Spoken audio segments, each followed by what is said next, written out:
Can you please tell me your name, when you graduated from Yes Prep Southwest, and what you're doing now? I'm Ogedengbe. I graduated in 2014. I am now a rising sophomore at Texas Tech, and I am basically majoring undeclared pre-med. Can you please tell me how our value of community impacted you? One of the biggest things that Yes has done for me as a student was basically persistence. To me, Yes was a school that gave so many chances. It's a school that when a student was bad, it wasn't that they would just throw them out or put them in some corner. It was a school that wanted all their students to give 100%. I'll be honest, I was not the best student. I was probably one of the worst students. In 6th grade, I think I got suspended about 7 times. And that's in school and out school. In 7th grade, they had to make a new level of rise. And you would think, why would you have some student like this? Why would you keep a student like this? But Yes knew that I had potential. I had the skill to be successful. And with Yes, I was able to get to this place I am at. The program that the recommitment room, even though I was not a part of it, was one of the best addings of Yes. It didn't just throw a student out because they were bad or because they weren't to the quote-unquote behaviorally acceptable. It gave the students their chance to show that they are capable. Yes shows that these students have potential. Yes went from 100% to 150%. And I can't wait to see what happens with Yes is about 3,000%. We strive to be family oriented. Can you tell me about some times when you experienced that family-oriented environment with your peers or with your teachers?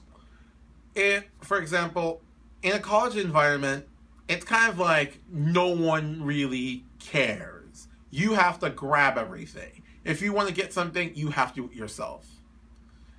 In other schools, it would be like you would have to find a clique. You have to find a group that you connect with, and you have to stay in that group. If you don't find a group, you fall on the floor, and no one will help you up, pick you up.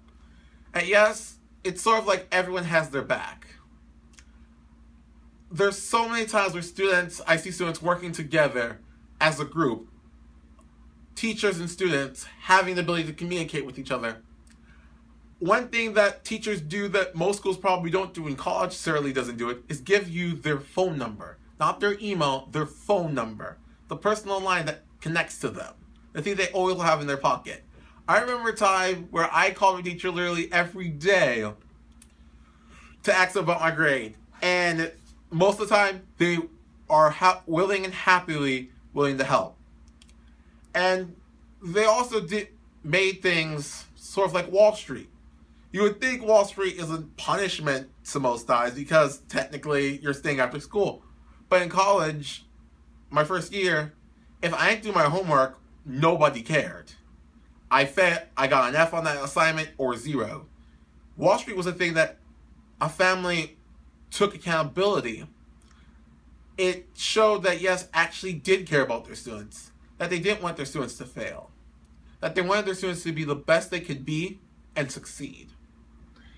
Is there anything else you would like to say to the staff of Southwest related to our value of community? The biggest thing I want to talk to is the 6th grade teachers mainly. Or mainly the 6th grade teachers. You are going to face students that have no connection. You're going to get students from different schools and different places. From bad neighborhoods to good neighborhoods. And you are the beginning of that family orientation.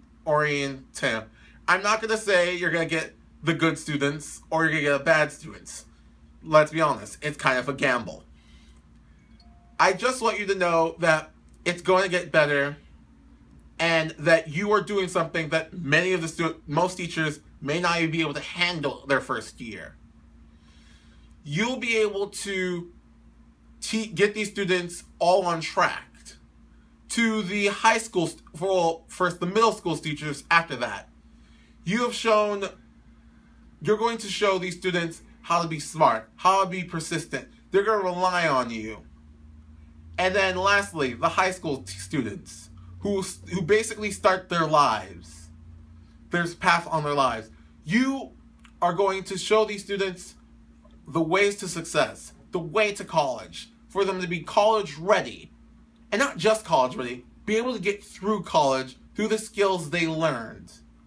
I just want to say thank you to all these teachers who chose this campus and chose this school system to work in. And I just want to say, do whatever it takes and give 100%. Because when the statement, when we leave, we leave a lasting impression? We leave a lasting impression. You are the embodiment of that. Out of all teachers. You're going to leave a place better than you found it. And that's about it. Thank you, Tony. We really appreciate you talking with us today. Congrats on a great first year at college. And remember, the goal is college graduation. Can I say one more thing? Okay. Just remember this. With the skills of yes, I started with at the end of my first year, I got 2.33. Now I'm at 3.5 in college, our first year. Thank you. Congrats, Tony.